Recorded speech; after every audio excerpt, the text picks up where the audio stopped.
Hello everybody, this is Manish Verma. आप सभी का स्वागत है हमारे चैनल पे। आज बात करने वाले हैं क्लास 12th तक जिन्होंने इंग्लिश पढ़ी होती है ना, उसको इंग्लिश ए मिलता है बीए प्रोग्राम फर्स्ट ईयर के अंदर हो। तो आज हम बात करेंगे आपके पूरे पेपर की पैटर्न क्या होता है, एग्जाम में किस तरीके से क्वेश्चंस पूछे जाते हैं और किस तरीके से आपको आंसर्स देना होता है। मैं पूरा पेपर आपको सोल्व करके दिखाऊंगा। चलिए कर दे स्टार्ट। बहुत इजी पेपर आता है इंग्लिश का, मोस्टली बच्चों की इसी में बैक आ जाती है। ऐसा क्यों है? एक मतलब इसको मतलब अलग तरीके से बच्चे लेके चले जाते हैं। टेंशन मत लेना, आज की इस वीडियो में जैसे बताऊंगा आपको सिंपल वैसे ही करना है और एक एक चीज को पहले समझना है। इंग्लिश थोड़ी सी वीक भी है, फिर भी टेंशन नहीं लेना, ठीक है। चलिए, सबसे पहला क्वेश्चन आपके पास जो होता है, इस क्वेश्चन के अंदर एक क्वेश्चन आपका जो होगा, देखो इसमें टोटल आपके पास यानी कि जो दिख रहा है आपको टोटल फर्स्ट जो क्वेश्चन होगा, इसमें टोटल आपके पास 7 क्वेश्चन आपको दिए जाएंगे फर्स्ट क्वेश्चन के अंदर, ठीक है। इन 7 क्वेश्चन में से आपको टोटल 5 क्वेश्चन करने हैं, टोटल 5 क्वेश्चन करने हैं। तो टोटल अगर आप 5 क्वेश्चन करते हो तो एक क्वेश्चन जो है वो 3 नंबर यानी 3 मार्क्स का है। तो 3 नंबर का एक क्वेश्चन है, 5 क्वेश्चन आप अटेम्प्ट कर रहे हो तो टोटल हो गया आपके 15 मार्क्स का फर्स्ट क्वेश्चन आएगा। ये तो समझ आ गया आप सभी को। चलिए, अब इन सभी क्वेश्चंस को आपको कहाँ से करना है, ये देखो, ये जो भी आपके पास ये जो फर्स्ट जो क्वेश्चन आया हुआ है, आंसर यानी 5 of the flowing questions in the above 50 words में देना है आप सभी को। 3 नंबर यानी कि 3 मार्क्स का एक क्वेश्चन है। ये क्वेश्चंस आप सभी के बुक्स में से आते हैं, जो आपका एडवांस इंग्लिश का जो बुक है उसमें से आता है। अगर आपके पास बुक्स नहीं है तो प्लीज़ आप उसको डाउनलोड कर लेना, एसएल की ऑफिशियल वेबसाइट पे भी अपलोड है। जैसे कि आपको मैं दिखाता हूँ एक क्वेश्चन इसमें से, देखो बहुत ईजी है, बट अगर आपने चैप्टर्स या अगर आपने थोड़ी बहुत भी स्टोरी समझ रखा है तो आपको ये करना है बहुत ज़्यादा इजी हो जाएगा, ठीक है। जैसे कि विच questions did Heron ask his father, first question है, यानी कि हेरोन ने अपने पापा जी से कौन सा क्वेश्चन पूछा था। अब इन क्वेश्चंस को आपको अब एक एक करके समझना होगा। चलो दोस्तों, यहाँ पे मैंने पूरा पेपर ही सॉल्व कर दिया है। फर्स्ट यानी कि इसने अपने पापा जी से 3 क्वेश्चन पूछा है हेरोन ने। फर्स्ट क्वेश्चन था from where do all his stories come from, इनकी जो स्टोरीज है सारी वो कहाँ से आई, ठीक है। सेकंड क्वेश्चन पूछा Why do his parents didn't have any more children, कि उनके पेरेंट्स का आप समझ तो ही रहोगे यार कि और उनके बच्चे क्यों नहीं है।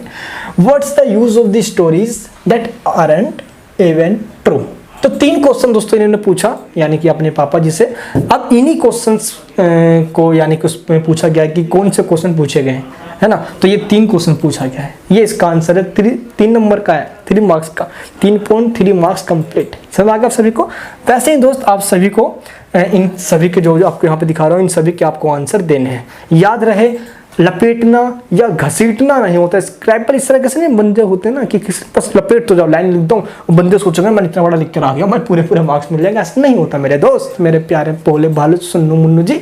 आप सभी को वही लिखना होता है जो पूछा गया है, ठीक है। अब जैसे कि सेकंड है इसके अंदर, why was the Tara unable to eat chocolate again. अब आप सभी ने तारा वाला चैप्टर पढ़ा है तो आसानी से दे दोगे, रामायण वाला कनेक्ट करो, याद है आप सभी को। चलिए, पहले इस चैप्टर को अच्छे से समझना है, देन इसका आंसर देना है। अभी मैंने आपको फॉर्मेट समझा दिया है, सिंपल।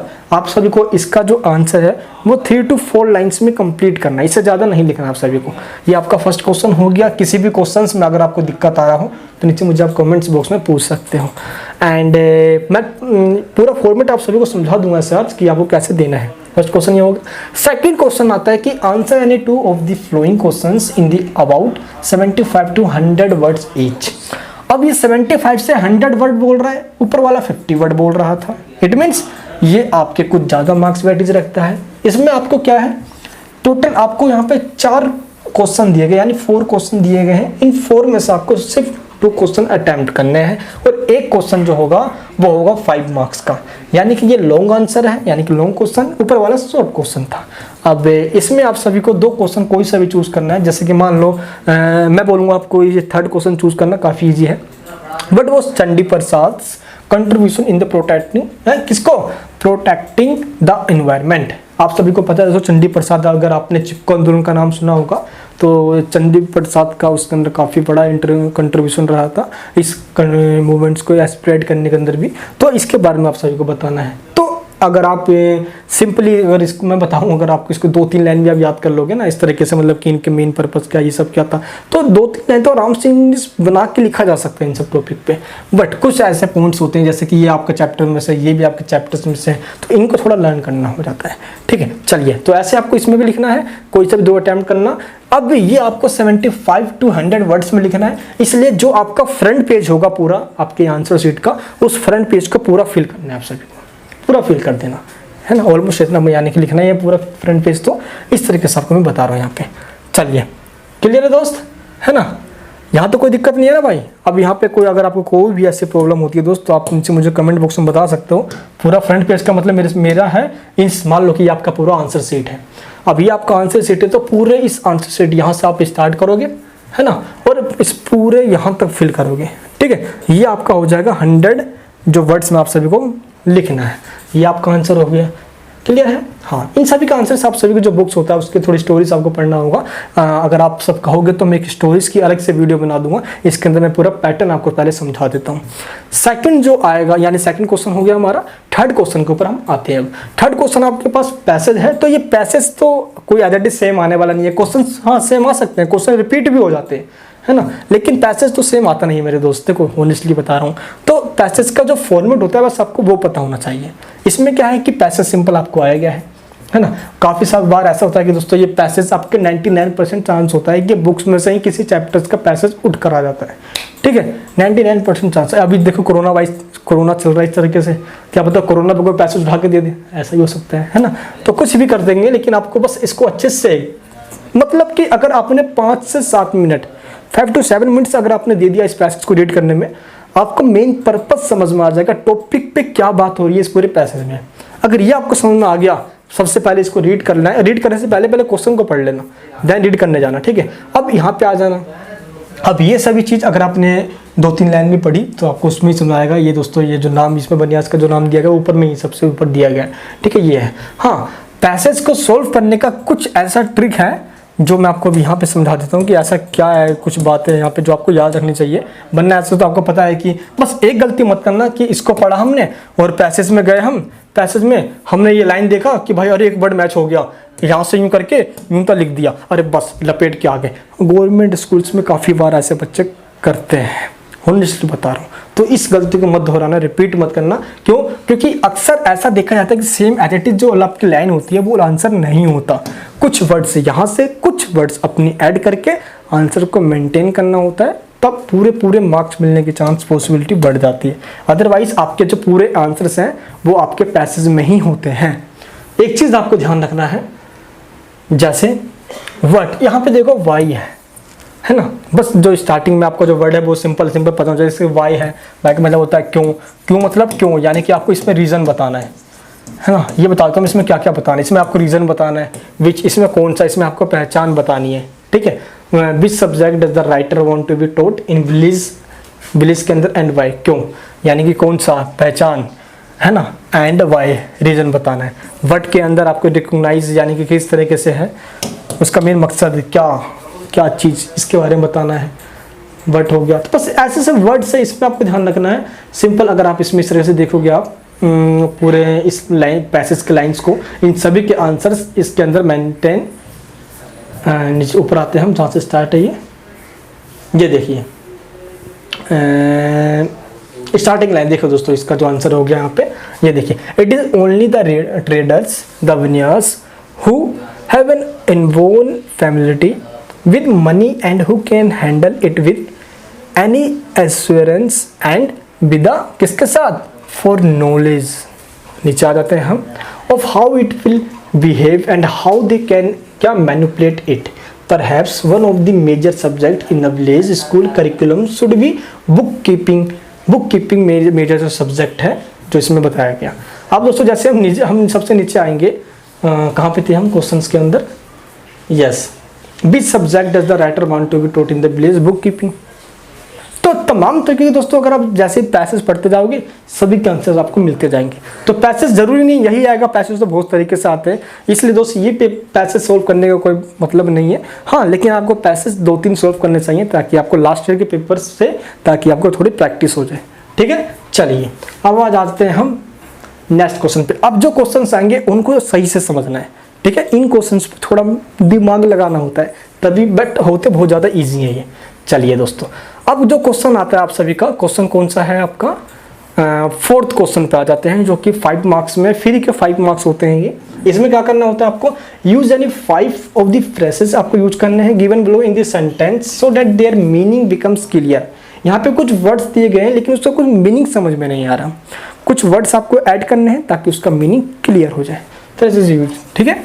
जैसे कि to be fond of, to part with, मतलब समझ आ रहा है आपको, to go on, to look after, है ना, to do away with, to look up, मतलब समझ नहीं आ रहा इसमें ऐसा कुछ। अगर हम इसमें यहाँ पे देखें, देखो टू हरी अप, अब ऐसा कुछ नहीं सुना कि इसमें हम क्या ऐड करेंगे। ऐसे मैं बोलता हूँ वी गो टू, देखो जैसे यहाँ पे टू लगा हुआ है, हम बोलते हैं we go to hurry up, simple we go to hurry up, एक सेंटेंस बन गया। तो ऐसे ही दोस्तों आपको सिंपल सेंटेंस बनाने हैं, ठीक है। इसमें कोई बड़ी बात नहीं है, बहुत इजी आपका ये भी होता है। जैसे आपका ए पोर्शन कंप्लीट होगा, इसके अंदर 2 पोर्शन दिए गए हैं। पहला ए पोर्शन है, जब आपका ए वाला पोर्शन ये वाला पूरा हो जाएगा, इसमें कोई सा भी वर्ड जोड़ के आप अपना एक सेंटेंस बना सकते हो। आपका अलग होगा, आपके पड़ोस वाले का अलग होगा, आपका अड़ोस वाले का अलग होगा, तो सबका अलग अलग होता है। बट आप दैट्स अप टू यू, जैसा आप चाहो उसको ऐसे बना सकते हो, ठीक है। एंड अब आ जाता है match the words and phrases in the column A with their meaning in column B. जो यहाँ पे आपको ए कॉलम में दिख रहा है, इसका जो मीनिंग होगा इसका, वो यहाँ पे दिया गया है। तो मीनिंग क्या होगा, चलिए यहाँ पे हम देखते हैं। सबसे पहले जो दोस्तों है वह है जीनियोलॉजी। क्या है, जीनियोलॉजी। इसका मतलब क्या होता है दोस्तों, वंशवाद, यानी कि जो वंश चलता है ना बिल्कुल उसके तरीके से। तो इस ये मिलेगा किसमें, अकाउंट ऑफ वंश एट सेंचुरी, यानी कि जो हमारे वंश के जो हमारे जो डायनेस्टी के जो लोग होते हैं उनके साथ ये वर्ड्स का मतलब होता है, तो जीनियोलॉजी, ठीक है। इसके बाद दोस्तों स्क्रेबल्ड, इसका मतलब क्या होता है, यानी कोई जो मतलब कि रिटन से रिलेटेड होता है, मतलब कोई लिखने से संबंधित होता है, तो इसलिए स्क्रेबल्ड मतलब क्या हो गया, रिटन हार्डली। स्क्रेबल्ड जैसे कि एक बोलते हैं ना स्क्राइबल्ड, घसीट कर लिखना, वैसे दोस्तों बिल्कुल लपेट कर लिख दो पूरा, है ना, स्क्रेबल्ड। नेक्स्ट दोस्तों एनोमर्स, इसका मतलब क्या होता है, एनोर्मस का मतलब क्या होता है, जल्दी बताओ फटाफट, पता है आप सभी को एनोर्मस का मतलब। चलिए इसमें देखते हैं फटाफट हम। एनोर्मस यहाँ पे रखते हैं, यहाँ पे आते हैं, ये भी नहीं है, ये भी नहीं है, ये भी, हाँ वेरी बिग। एनोर्मस का मतलब होता है बहुत बड़ा, वेरी बिग, सुना सभी को। नेक्स्ट है दोस्तों आपको एग्जीबिशन, इसका मतलब क्या होता है, हड़प्पा चैप्टर पढ़ा आपने क्लास 12 के अंदर, है खुदाई करना, एग्जीबिशन करना, खुदाई करना, ठीक है। इसका मतलब क्या होता है, खुदाई करना। तो ये किस में मिलेगा, फोर्थ मिलेगा ई में। नेक्स्ट है दोस्त रियलाइज, यानी कि बिकम अवेयर, अवेयर करना। कितना इजी है, बहुत ज़्यादा इजी है भाई ये तो।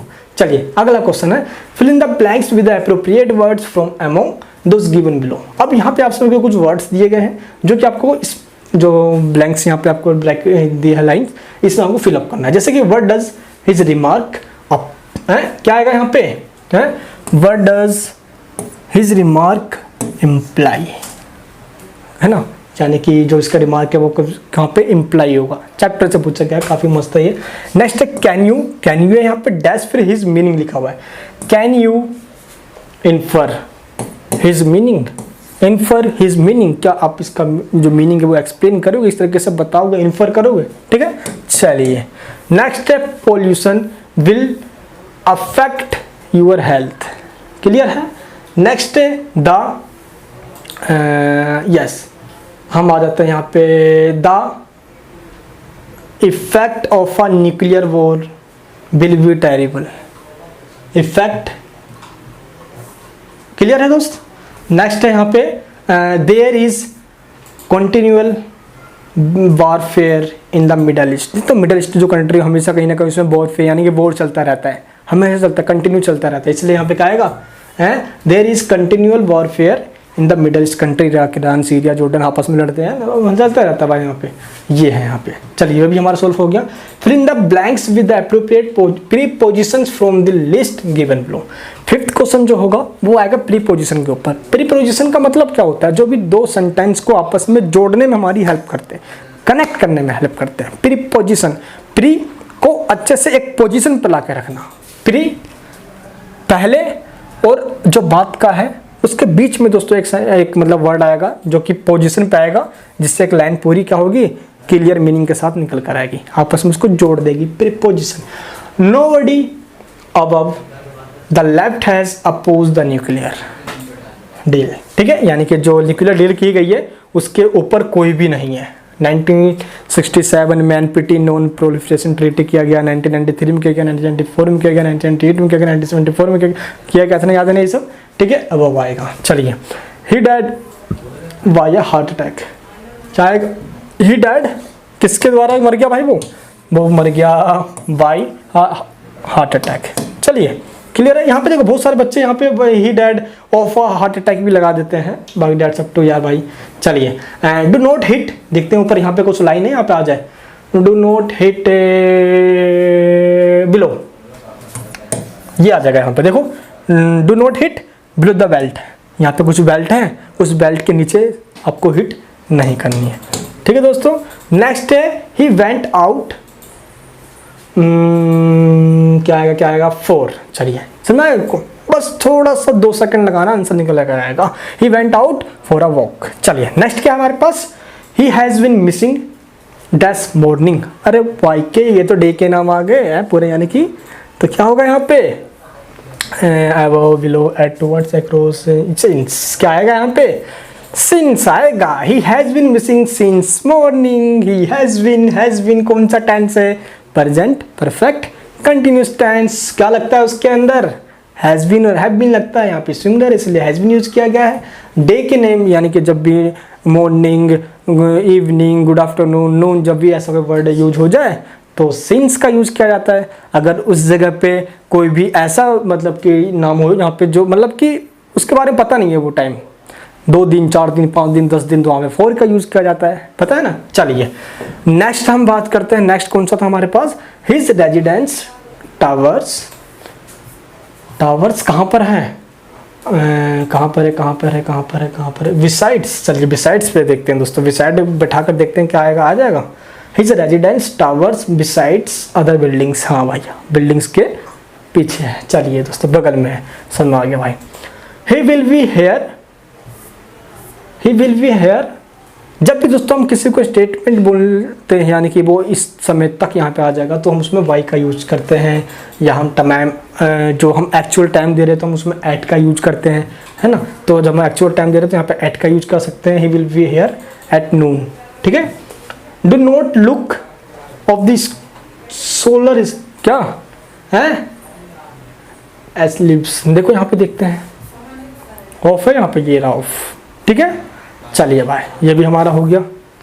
And it would be foolish to try to swim, कहाँ पे? Across the river now, across the river now. हाँ भाई, यही है। कौन रिवर के अक्रॉस में जाके भाई स्विम करता है? अक्रॉस। ठीक है, स्विम करके। चलिए, आई सो हिम गोइंग, क्या आएगा? Towards the canteen. एक ही वर्ड बच गया हमारे पास, सारा तो हमने यूज कर ही लिया। क्या बच गया था हमारे पास? टूवर्ड्स। ठीक है, ये भी हमारा हो गया। बहुत इजी है यहाँ पे, ये भी हमारा हो गया कंप्लीट। चलिए, नेक्स्ट हमारे पास है complete the sentences using the words given below. चलिए, ये यहाँ पे आपको दिया गया है, जल्दी से मुझे इसका आंसर बताओ फटाफट, क्या आएगा? जल्दी बता दो बच्चा मेरा प्यारा प्यारे, चलो भाई जल्दी बता दो, क्या आएगा यहाँ पे? Many, few, uh few, any, hardly.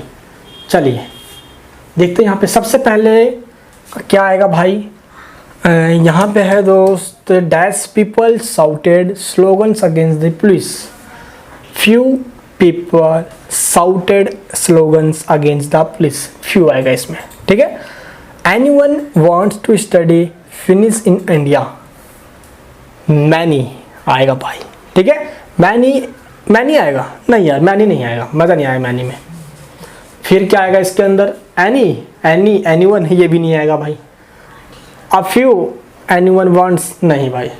A few anyone, ये भी नहीं आएगा। तो क्या बच गया? Hardly anyone wants to study Finnish in India. समझ आ गया? समझ क्या आएगा? हार्डली आएगा। सब कुछ रख के देख लेना, जो अच्छा लगे समझ लो वो ठीक है। आप देखते हैं next, people would risk their lives to save other when the risks are so great. क्या बात है भाई। थर्ड पे देखते हैं हम, तो थर्ड पे क्या होगा?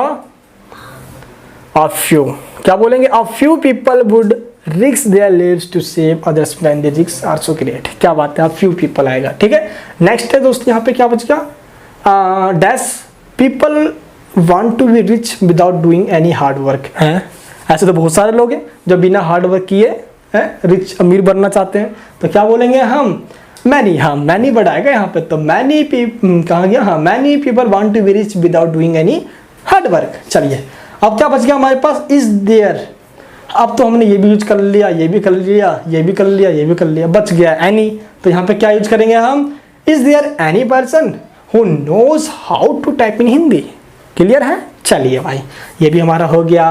Complete the sentence given below using the correct form of the verb. आप देखते हैं इसके अंदर क्या यूज करते हैं हम।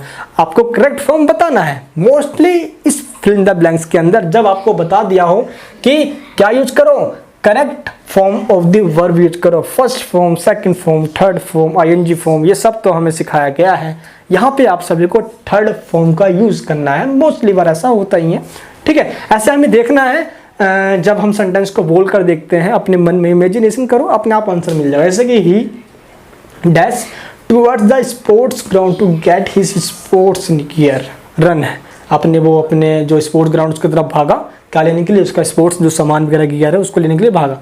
अब यहाँ पे दोस्तों हम देखते हैं तो ही रन है। रन की थर्ड फॉर्म क्या होती है? रन तो सिंपल रन ही होती है। तो he run towards the sports ground to get his sports gear. Run ही आएगा, RUN आएगा, ठीक है। चलिए और देखते हैं हम। अब दोस्त हम देखते हैं सेकंड वाला, I dash here just now. I reached here just now. Rich की थर्ड, रिच एक होता है रिच अमीर वाला, तो ये वाला रिच मत लिख देना भाई, ठीक है। यहाँ पे दिया आपको ब्रैकेट्स में जो दिया गया वही सिंपल फिल करना होता है। तो यहाँ पे क्या आएगा? आई रिच, तो यहाँ पे आई रिच्ड समझ आ गया, ED लगाना है, सिंपल। नेक्स्ट है ही डैश। यहाँ पे दो आपको यहाँ पे दोस्तों दिए गए हैं फिल इन द ब्लैंक्स। देखो यहाँ पे एक ये है, इसलिए आपको दो ऑप्शन है। ही में तो दोस्तों सिंपल रिच्ड आएगा। He reached the station before the train. क्या? ट्रेन के आने से, यानी कि ट्रेन के जाने से पहले ही वो स्टेशन पहुंच गया। लीव्स, एस का यूज किया जाएगा। एस का यूज इसलिए किया जाएगा यहाँ पे क्योंकि ये टेंस प्रेजेंट इंडेफिनिट टेंस है, और जब भी सिंगुलर पर्सन का यूज किया जाता है तो वर्ब के साथ एस और एस का यूज किया जाता है। लीव, LEAVE, ई है एंड में, इसलिए यहाँ पे एस का यूज किया गया है। ऐसा इसलिए जब भी किसी भी वर्ड के लास्ट, वर्ब के लास्ट में क्या आ जाए? SSZOX and GH। अगर किसी वर्ब के लास्ट में ये वर्ड आपको मिल जाए प्रेजेंट इंडेफिनिट टेंस में बस, तो उसके अंदर ES का यूज किया जाता है, अदरवाइज S का यूज किया जाता है। यहाँ पे सिर्फ E है और E इसके अंदर कहीं पे भी नहीं है, इसलिए S का यूज किया गया है। I hope you will be understand. चलिए नेक्स्ट देखते हैं दोस्त। नेक्स्ट क्या है हमारे पास? फोर्थ में, I dash a rainbow in the sky yesterday, यानी कि आई सो लिखेंगे हम, I saw a rainbow in the sky yesterday, ठीक है। चलिए नेक्स्ट है दोस्त, बहुत ईजी आ गया अब तो भाई। यू आर बन्नू भाई हैं। Write a letter to a friend telling him why you set on a fast है। सेट ऑन अ फास्ट पे लिखना है भाई आप सभी को, अपने फ्रेंड को लेटर लिखना है। इसके अंदर इसमें आपको लिखना है write a dialogue between two friends about a cricket match they watched on television. बहुत ईजी है भाई। तो पहला जो लेटर है वो 5 मार्क्स में आएगा, एंड डायलॉग एक आएगा 100% वो 10 मार्क्स में आएगा। एंड जो सी पार्ट आता है वो आता है write a paragraph in approximately 200 words about the odd even scheme for cars in Delhi. Kejriwal की ऑड इवन स्कीम से कौन नहीं जानता भाई, जो 10 मार्क्स में आया है। तो कुछ भी आ सकता है भाई, इस समय कोरोना का केस से ज़्यादा है, कोरोना पे कुछ भी आ सकता है, ठीक है। तो तैयार रहना भाई, क्या पता कोरोना पे ही आ जाए, इस तरीके से भाई। चलिए दोस्तों, ये तीनों जो आपको मैंने अभी दिखाया तो सिंपल है, इसमें कोई ऐसी बड़ी बात नहीं। चलिए आपको मैं यहाँ पे दिखा देता हूँ, ठीक है, ताकि आप इसको यहाँ पे भी लिख पाओ, है ना। चलिए जैसे कि दोस्त यहाँ पे तो लेटर तो अपने आप ही लिख लोगे, पता है आपको फॉर्मल इनफॉर्मल लेटर आपका होता है ना। तो दोस्त ये आपका इनफॉर्मल लेटर सिंपल भाई फ्रेंड्स को लिखना है, लपेट डालो। एंड जो 2 फ्रेंड्स के बीच में दोस्तों जो डायलॉग है वो इस तरीके से लिखा जाता है, जैसे कि 2 फ्रेंड्स जैसे राहुल और कृष्णा है, तो राहुल ने बोला how are you Krishna, Krishna ने बोला I am fine but about you, आप अपने बारे में बताओ। तो भाई राहुल ने बोला आई एम फाइन टू, मैं भी अच्छा हूँ भाई। So have you watched India versus Pakistan match yesterday. अपने आप से एक इमेजिनेशन कर लो, एक मैच हुआ था इंडिया पाकिस्तान के बीच में कल। तो कृष्ण ने कहा यस आई हैव वॉच्ड, मैंने देखा भाई, वॉच्ड किया मैंने, and it was a really interesting match, I have joined it a lot. भाई इंडिया पाकिस्तान के बीच में मैच हो और इंटरेस्टिंग ना हो, यहाँ तो टीवी एलईडी फोड़ दी जाती है भाई, सर्व और फोड़ दिया जाता है सब कुछ। चलिए राहुल कह रहा है yes I love those types of tight and क्या मतलब कहते नहीं कि नर्व ब्रेकिंग मैच, बिल्कुल मतलब कि बस अंदर से उखाड़ दे, छाती वाती फाड़ दे। But after all I am so happy because India has won a massive match. ठीक है, इंडिया जीतेगा भाई, है आगे बच्चा तो बच्चा ही रहेगा हमारा। कृष्णा यस वी हैव वोन and you know it's important to win against Pakistan, but I think the Pakistan team is not that much strong as before. जैसे पहले थी वो वैसी नहीं रही है। तो तमाम तरह के डायलॉग्स इस तरीके से आप बना सकते हो। हाँ, ये जो मैंने बनाया है आपको मैं ये लिंक दे दूँगा नीचे डिस्क्रिप्शन में, उसको डाउनलोड कर लेना। एंड दोस्तों जो लास्ट में जो पैराग्राफ मैंने आपको दिया है जो आया था ऑडियो पे, मैंने इसको भी लिख दिया है यहाँ पे, जो कि 3 दिसंबर को ये दोस्तों इम्प्लीमेंट किया गया था आम आदमी पार्टी की गवर्नमेंट के द्वारा। ट्रायल पीरियड के दौरान इसको यूज़ किया गया है, इसको फिर इसको यूज़ किया जाता है। पहले ओल्ड की कार चलेगी, फिर इवन की कार चलेगी, ताकि पॉल्यूशन को कंट्रोल किया जा सके। ठीक है, तो दोस्त ये यहाँ पे दे दिया गया है। आप इसमें से आप थोड़ा एक पॉइंट्स ले सकते हो, समझ सकते हो कि सिंपल आपको ये पैराग्राफ लिखना है। तो पैराग्राफ सिंपल ही बस लगभग 6 से 7 लाइन का पैराग्राफ बना दो और लगभग 5 से 6 पैराग्राफ बना दो, 10 मार्क्स में आता है ये। इस तरह के दोस्त पूरा पेपर आप सभी का सॉल्व हो जाता है। आई होप पूरा पेपर आप सभी को जो अभी मैंने आपको यहाँ पे दिखाया आपको समझ में आ चुका होगा कि किस तरीके से सॉल्व करते हैं। इस बार जो आप सभी के एग्जाम्स होने वाले हैं इस 2021 के मई जून के अंदर जो होने वाले हैं वो एग्जाम्स इस बार दोस्तों ऑनलाइन तरीके से होंगे। बहुत बच्चों की प्रिपरेशन नहीं हुई, इसलिए मैं नहीं चाहता कि आप सब में से कोई ऐसा बच्चा जो फेल हो जाए। इसलिए दोस्त हमने इस बार ऑनलाइन सर्विस लॉन्च किया जिसके अंदर हम तमाम बच्चों की हेल्प कर रहे हैं जिनके पास स्टडी मटेरियल वगैरह कुछ नहीं है। तो इस वीडियो के डिस्क्रिप्शन बॉक्स के अंदर फर्स्ट लिंक पे क्लिक करें, आप उसके अंदर ज्वाइन हो जाए ताकि एग्जाम्स के दिन आपको हम आंसर्स में हेल्प करें। आंसर दोस्तों हम सेंड करेंगे, सिंपल आपको लिखना होगा, इंग्लिश वगैरह की सभी की। क्लियर है? चलिए तो मिलूंगा मैं नेक्स्ट वीडियो के अंदर। ये वीडियो कैसी लगी नीचे मुझे कमेंट करके बताना जरूर, क्योंकि ऐसे वीडियोस को बनाने में बहुत मेहनत लगता है। प्यार बनाए रखना, चैनल पर नहीं तो प्लीज़ सब्सक्राइब करके सभी दोस्तों पे शेयर करना ताकि ऐसे वीडियोस मैं आपके लिए हमेशा लेके आते रहूँ। मिलूंगा नेक्स्ट वीडियो के अंदर। जल्दी बताना ये वीडियो कैसी लगी, लाइक करके मेरे उत्साह को बढ़ाना, ऐसे इनक्रेज करते रहना भाई, मैं आपके भी करता रहूँगा। मिलूंगा नेक्स्ट वीडियो के अंदर। जय हिंद, जय भारत।